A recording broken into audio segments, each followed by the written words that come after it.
Student, good morning to all of you. पिछले class में हम लोग जर्मनी के एकीकरण के बारे में समझे थे और उनके बाधाओं के बारे में समझे थे। आज हम बहुत ये मुख्य टॉपिक है, आपके बीच एक क्वेश्चन भी दिया है, हो सकता है ये इम्पोर्टेंट हो, तो इसलिए आपको ध्यान से समझना है। चलिए समझते हैं। यूनान में राष्ट्रीयता का उदय कैसे हुआ? समझे विद्यार्थी, यूनान में राष्ट्रीयता का उदय कैसे हुआ, राष्ट्रवाद की उत्पत्ति कैसे हुई, जरा हम लोग समझते हैं। तो आगे बढ़ते हैं। यूनान का अपना गौरवमय अतीत रहा है, अतीत से रहा है, समझना है ना विद्यार्थी। साहित्यिक विचार, दार्शनिक कला, चिकित्सक विज्ञान आदि यूनान का देन है। यानी कहने का मतलब कि यूनान जो है बहुत पहले से ही ये डेवलपमेंट देश है, लेकिन बहुत डेवलपमेंट देश है, जिसमें इसी का देन है साहित्यिक विचार, दार्शनिक कला, चिकित्सक विज्ञान आदि जो है किनका देन है? आज यूनानवासी का ही देन है। लेकिन क्या है, फिर भी ये क्या है, फिर भी ये तुर्की का गुलाम था। समझ रहे हैं ना विद्यार्थी, फिर भी क्या थे, ये तुर्की के गुलाम थे। तो चलिए आगे हम लोग समझते हैं। फिर भी यूनान तुर्की का गुलाम था। फ्रांसीसी क्रांति होने से यूनानियों में राष्ट्रीयता की भावना का विकास हुआ। यानी फ्रांसीसी क्रांति होने से क्या हुआ, यूनानवासी में, यूनान के लोगों में क्या हुआ, राष्ट्रीयता की भावना की उत्पत्ति हुई। समझ में आया ना विद्यार्थी। और आपको पिछले ही क्लास में बताए थे कि फ्रांसीसी क्रांति कब हुआ था, तो आप लोग बताइएगा कि फ्रांस की राज्य क्रांति कब हुआ था। समझ में आया ना। तो आगे हम लोग समझते हैं कि जब फ्रांसीसी क्रांति हुआ तो उस वक्त क्या हुआ, यूनान वासियों में, यूनान के लोगों में राष्ट्रीयता की भावना जगने लगी। और आगे समझते हैं, जिससे अब यूनान के लोग अपने देश की आजादी के लिए मर मिटने को तैयार होने लगे। यानी क्या हुआ, यानी फ्रांसीसी क्रांति होने के बाद इन लोगों में क्या हुआ, राष्ट्रीयता की भावना जग गई। ये भी क्या हो गए, और बुद्धिजीवी हो गए, समझने लगे। तो इन लोगों ने क्या किया, इन लोगों ने ठान लिया कि भल जो कुछ भी हो, हम लोग को जो कुछ भी हो, लेकिन अब मर मिटेंगे, लेकिन आजादी के करीब हम लोग जाएंगे। समझ में आया ना विद्यार्थी। इंग्लैंड का महान कवि लॉर्ड वायरन यूनान की आजादी के लिए युद्ध में शहीद हो गए। देखिए, इंग्लैंड के रहने वाले थे एक महान कवि जिनका नाम है लॉर्ड वायरन। तो आपसे प्रश्न पूछा जाएगा विद्यार्थी, इंग्लैंड के महत्वपूर्ण कवि का नाम बताइए जो यूनान के लिए क्या हुए, शहीद हो गए थे। समझ में ना। आगे समझते हैं। तब इंग्लैंड, रूस, फ्रांस इत्यादि देशों ने मिलकर तुर्की पर दबाव डाला। यानी क्या थे, तुर्की जो थे, तुर्की पहले गुलाम बनाया था किसका, तुर्की यूनान की गुलाम बनाया था। तो यूनान वासियों में क्या हुआ, राष्ट्रीयता की भावना जगने लगी। तो राष्ट्रीयता की भावना जगने लगी तो इन लोगों ने क्या, अपनी आज़ादी के लिए लड़ाई लड़ने के लिए, मर मिटने के लिए तैयार हो गए। तो उन्होंने क्या किए, उन्होंने दो चार देश मिलकर, यानी इंग्लैंड, रूस, फ्रांस मिलकर क्या किए, तुर्की पर दबाव डालना शुरू कर दिए। क्योंकि एक महान कवि थे, कौन, इंग्लैंड के एक महान कवि थे, और यूनान के लिए वो उस युद्ध में क्या हुए, शहीद हो गए। समझ में ना, यूनान के लिए क्या हुए, शहीद हुए। तो और क्या हुआ, शहीद हो गए विद्यार्थी, तो अब सोचे कि अब ये तीनों फ्रांस और इंग्लैंड और रूस तीनों देश मिलकर तुर्की पर क्या क्या किए, तुर्की पर दबाव डालना शुरू कर दिए, जिससे 1829 ईस्वी में एड्रियानोपोल की संधि हुई। और हाँ देखिए, इंपॉर्टेंट क्वेश्चन है ये, देखिए क्या है, आपसे पूछा जाएगा एड्रियानोपोल की संधि कब हुआ, तो ऑप्शन देकर पूछा जाता है। तो 1829 ईस्वी में एड्रियानोपोल की संधि हुआ था, कोई दिक्कत। और 1832 ईस्वी में यूनान एक स्वतंत्र देश बन गया, यानी एड्रियानोपोल की संधि 1829 ईस्वी में हुआ। ठीक उसके 3 साल के बाद क्या हुआ, यूनान जो है क्या हुआ, यूनान स्वतंत्र देश बन गया, समझ में आया ना। और बवेरिया के शासक ओटो को यूनान का राजा बना दिया, यानी बवेरिया के शासक कौन थे, ओटो थे, समझ में आया ना। बवेरिया के शासक कौन थे, ओटो थे। और बवेरिया के शासक ओटो को क्या किया गया, यूनान का राजा बना दिया गया, समझ में आया ना। यूनान का क्या किया गया, राजा बना दिया गया। अब आगे समझते हैं हंगरी के बारे में समझ लेते हैं। समझ में आया ना विद्यार्थी, यानी यूनान में राष्ट्रीयता की भावना कैसे जगी, समझ में आया ना, यही बात है। अब देखिए हंगरी के बारे में समझते हैं, समझे विद्यार्थी।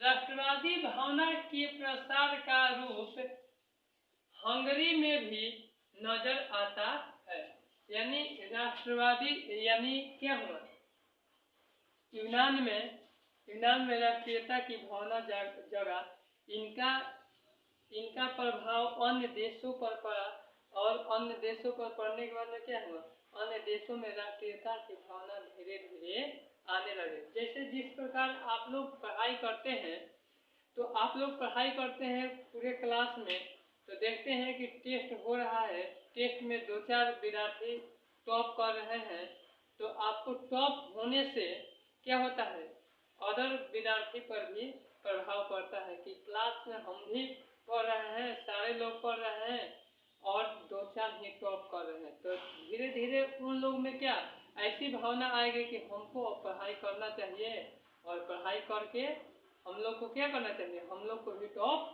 आना चाहिए। जैसे आपके गांव के अड़ोस पड़ोस में कोई यूपीएससी का एग्जाम दिया और यूपीएससी का एग्जाम क्रैक कर गया, यूपीएससी का एग्जाम निकाल दिए, अभी फिलहाल में आया है यूपीएससी का रिजल्ट, जिसमें बहुत सारे लोग टॉप किए, बहुत सारे लोग उसमें ऑल नंबर लाए, तो वही क्या हुआ, पूरे उनके टॉप होने से पूरे राज्य में क्या हुआ, उनको पूरे राज्य के लोगों पर जो 2021 के लिए तैयारी करेंगे क्या होगा, उन पर प्रभाव पड़ेगा कि हम भी पढ़ाई करेंगे तो हम भी आज टॉप आ पाएंगे।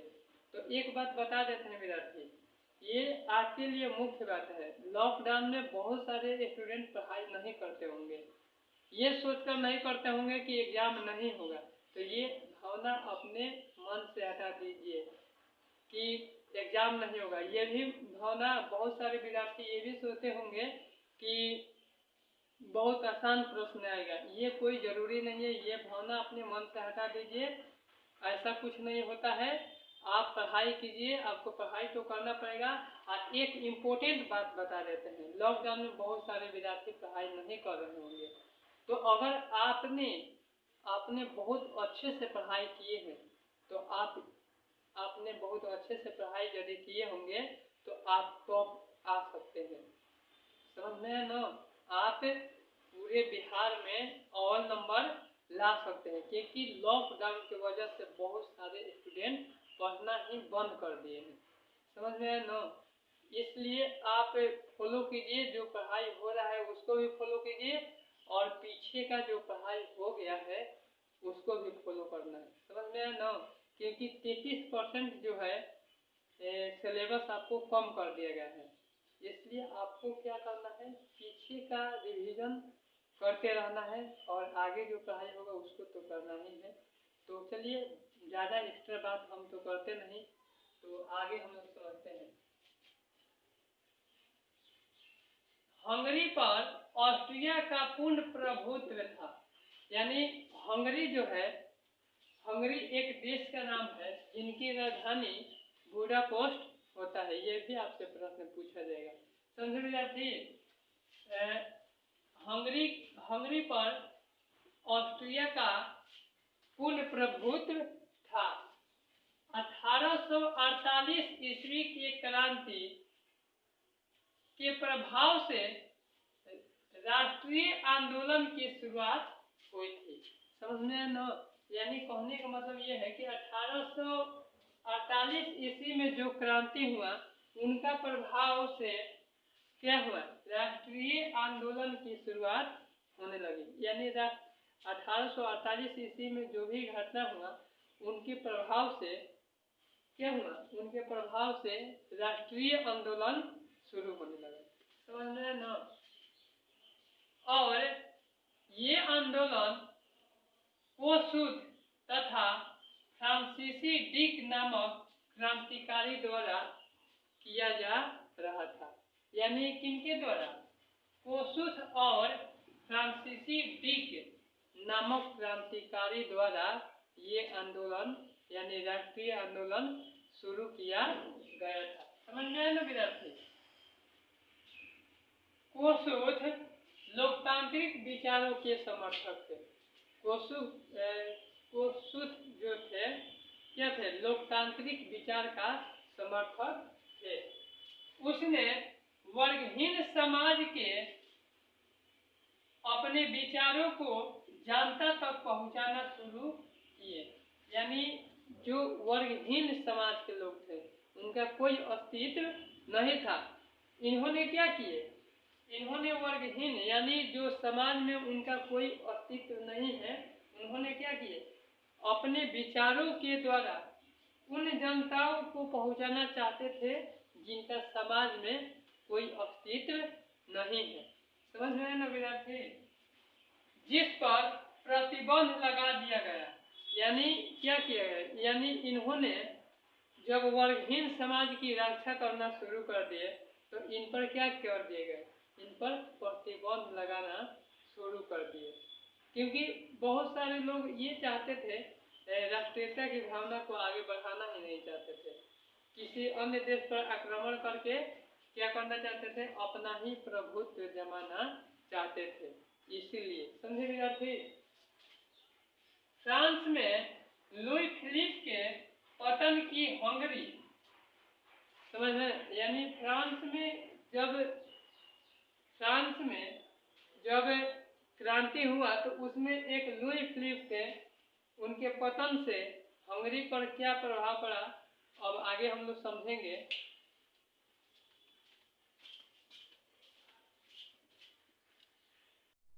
हम लोग चलिए विद्यार्थी, अब हम लोग आगे समझते हैं। राष्ट्रवादी आंदोलन पर विशेष प्रभाव पड़ा। समझ में ना? जब उनका पतन हुआ तो क्या हुआ? राष्ट्रीय आंदोलन पर विशेष प्रभाव पड़ा। कोसूद ने ऑस्ट्रियाई और विरोध करना शुरू किए। यानी कोसूद ने क्या किए? विरोध करना शुरू किए, ऑस्ट्रिया का विरोध करना शुरू कर दिए तथा सामंतीवाद व्यवस्था में बदलाव की मांग किए। यानी सामंतीवाद व्यवस्था उसे कहा जाता है जिसमें राज्य की भूमि बड़े बड़े जमींदारों के अधिकार में रहती थी। समझ में आया ना विद्यार्थी? यानी वैसी शासन व्यवस्था जिसमें राज्य की भूमि जो होती है बड़े बड़े जमींदारों के हाथ में होती है, वही क्या है, सामंतीवाद। इन्हीं घटनाओं को हम लोग क्या कहेंगे, व्यवस्था कहेंगे। कोई दिक्कत विद्यार्थी? बदलाव की मांग करने लगे। इसका प्रभाव हंगरी और ऑस्ट्रिया दोनों देशों की जनता पर पड़ा। यानी इनका प्रभाव क्या हुआ, इनका प्रभाव हंगरी और ऑस्ट्रिया दोनों देशों की जो जनता थे उन पर प्रभाव पड़े। कोई दिक्कत? और यहाँ पर राष्ट्रीयता की भावना शुरू हुआ, समझे विद्यार्थी? और यहाँ पर क्या हुआ, राष्ट्रीयता की भावना शुरू हुआ। कहाँ पर, कहाँ पर विद्यार्थी? देखिए, हंगरी और ऑस्ट्रिया में, हंगरी और ऑस्ट्रिया जैसे जो देश हैं वहाँ पर क्या हुआ, वहाँ के लोगों में राष्ट्रीयता की भावना धीरे धीरे जागृत होने लगे। कोई दिक्कत विद्यार्थी? और यहाँ पर स्वतंत्रता दे दी गई। कहाँ पर, हंगरी और ऑस्ट्रिया, हंगरी और ऑस्ट्रिया में स्वतंत्रता दे दी गई। अब आगे समझते हैं इनका यूरोप में राष्ट्रवाद का उदय कैसे हुआ। समझ में आया ना विद्यार्थी? यानी इनका रिजल्ट, यानी इनका रिजल्ट क्या आया। तो चलिए आगे हम लोग समझ लेते हैं। यूरोप में राष्ट्रीयता की भावना का विकास तो फ्रांसीसी क्रांति से ही आरंभ हुआ। समझ में आया ना विद्यार्थी? यानी यूरोप में राष्ट्रीयता की भावना का विकास किससे हुआ, फ्रांसीसी क्रांति से हुआ। यानी 1789 ईस्वी में एक घटना हुआ फ्रांस में, वही फ्रांसीसी क्रांति हुआ। तो और इन्हीं से आरंभ हुआ। यानी यूरोप में राष्ट्रवाद की भावना का विकास किससे हुआ, फ्रांसीसी क्रांति से आरंभ हुआ। यदि फ्रांस की क्रांति नहीं होता तो यहाँ पर राष्ट्रीयता की भावना नहीं होता। समझ में है ना? जो मूर्त के रूप में यूरोपीय राज्यों के एकीकरण के रूप में सामने आया। यानी यूरोप जैसे राज्यों में क्या हुआ, एकीकरण के रूप में, मूर्त के रूप में सामने आया। कोई दिक्कत? जिसके फलस्वरूप बड़े छोटे राष्ट्रों का उदय हुआ। यानी कहने का मतलब ये है कि इनके फलस्वरूप क्या हुआ, बड़े छोटे राष्ट्रों का उदय होने लगा। जब आपको जर्मनी की एकीकरण बता रहे थे, उसमें बताए थे कि छोटे बड़े कितने राज्य में विखंडित हुए, 300। तो वो उनका बाधा था। यहाँ पर क्या हुआ, यहाँ पर उन्हीं के फलस्वरूप छोटे बड़े राष्ट्र की उत्पत्ति हुई। कोई दिक्कत? और 19वीं शताब्दी के अंत में राष्ट्रवाद के रूप में उभर कर सामने आया। समझ में आया विद्यार्थी? यानी छोटे बड़े राष्ट्र का निर्माण होने लगा। उसके बाद में 19वीं शताब्दी के अंत में, समझ में आया ना, 19वीं शताब्दी के अंत में क्या हुआ, 19वीं शताब्दी के अंत में राष्ट्रवाद की उत्पत्ति होने लगी। कोई दिक्कत? और देखिए, प्रत्येक राष्ट्र की जनता और शासन के लिए उनका राष्ट्र ही सब कुछ हो गया। समझ में आया ना? यानी प्रत्येक राष्ट्र की जनता और शासक के लिए राष्ट्र ही, एकता ही सब कुछ बन गया। समझ में आया ना विद्यार्थी? कोई दिक्कत? यूरोप में राष्ट्रवाद पूरे यूरोप में ही नहीं बल्कि पूरे विश्व में जागृत हुआ। समझ में आया ना? यूरोप में जो राष्ट्रवाद हुआ वो यूरोप में ही नहीं बल्कि पूरे विश्व के देशों को प्रभावित किए। किनके बदौलत? फ्रांस की क्रांति के बदौलत। समझ में आया ना? यदि फ्रांस की क्रांति नहीं हुआ होता तो यूरोप में राष्ट्रवाद की भावना की उत्पत्ति नहीं हुई होती। इन्हीं के चलते क्या हुआ, पूरे विश्व के देश जो है इन्हीं से प्रभावित हुए और राष्ट्रीयता की भावना पूरे देश में होने लगी। कोई दिक्कत? तो आगे हम लोग समझ लेते हैं। जिसके कारण अफ्रीकी और एशियाई उपनिवेशों में विदेशी सत्ता के खिलाफ मुक्ति के लिए राष्ट्रीयता की लहर उभरी। अब देखिए, अब इसके बाद क्या है, इसके बाद अफ्रीका और एशिया उपनिवेश में भी विदेशी सत्ता के खिलाफ क्या हुए, मुक्ति के लिए क्या किए गए, राष्ट्रीयता की लहर होने लगी। समझ में आया? कहाँ पर? अफ्रीका और एशिया में। कोई दिक्कत? अब आगे समझें। और मैसूर का शासक टीपू सुल्तान स्वयं 1789 का फ्रांसीसी क्रांति से काफी प्रभावित हुए।